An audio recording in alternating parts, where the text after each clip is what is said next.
One thing I didn't mention was I've been doing more mindset and sales calls because I think it's just helping me with my momentum and just keep it in the right mindset. Like someone said earlier, like setting goals and being specific is nothing that's ever been my wheelhouse before. And I hate it, but I know I need to do it all.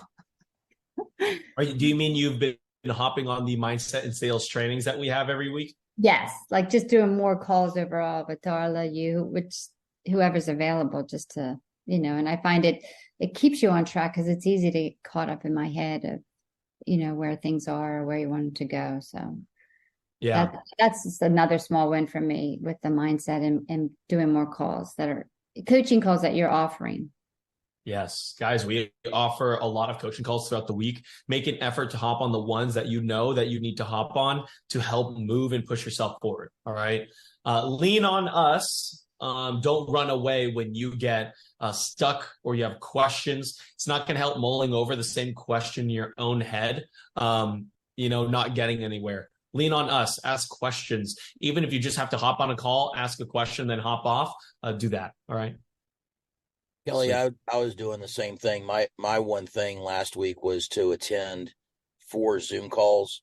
So I did one call a day, Monday through Thursday of last week, that were offered that were relevant to where I am. And I'm doing the same thing this week, and I've got a one-on-one with Caleb this Thursday. So it's actually 5 calls because I got 2 on Thursday.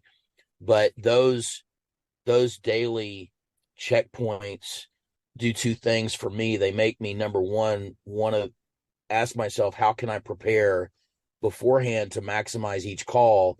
And then what are my action steps after each call? And just like Eric mentioned, I started working a lot on my Trello board, and I spent 3 separate 2-hour blocks on my Trello board and realized I have got a ton of content that I've got a lot more work to do between now and Thursday on my Trello board. But at least what it does, even though I may realize that, hey, this is taking a lot longer than I thought it would, every step I'm taking and all the action I'm taking is necessary action. And so Yes. that action has to happen for me to move on. And, there were a couple of things that I was prompted with the skill surge last week with Instagram. I still have no idea what I'm doing with Instagram, but I just happened to get in touch with a lot of old people that I'd coached years ago and parents of kids that I'd coached years ago, just because I posted something on Instagram that was terrible because I didn't know what I was doing yet. But I had like 30 people contact me that I haven't talked to in over 10 years. So I'm already Yes. building a prospect list just because I'm taking a little bit of action. And all of that is because of the prompting and the accountability of the Zoom calls that I'm making myself attend every day. So it's been really helpful. Yes. Great Way job. to go. Love it, Drew. Way to take this is one thing that Drew's been doing, and I know a lot of you guys have been doing it too, just like Michael Esser, just like Dean Zalman, is this taking imperfect action. All right.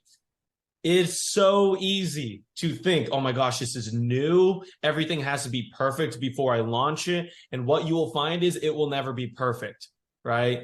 Even 2, 3 months from now, as you produce content, it won't be perfect. You're always going to look back and be like, oh my gosh, that wasn't perfect.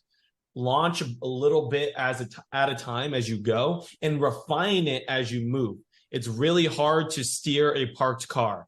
It's so much easier to move and make adjustments as you take action. So exactly what Drew said, and exactly what Michael Esser does as well in Dean Zalman, and Kelly Kite, taking imperfect action, trusting the process, and right, coming to the coaches, coming on these calls, asking for help and feedback. The worst thing is when I hop on a coaching call, I'm like, great, what are you guys working on? What feedback do you have? What questions, comments? And then crickets, because nobody's doing the work, right? And then you ask questions, I answer them, and then you're like, great, those are just a cool answer, but it doesn't really mean anything to me because I'm not taking action, so I can't apply what you're saying anyways, right? So you will be able to move a lot faster as you take small steps and course correct along the way, rather than wait for everything to be perfect and then start launching. All right.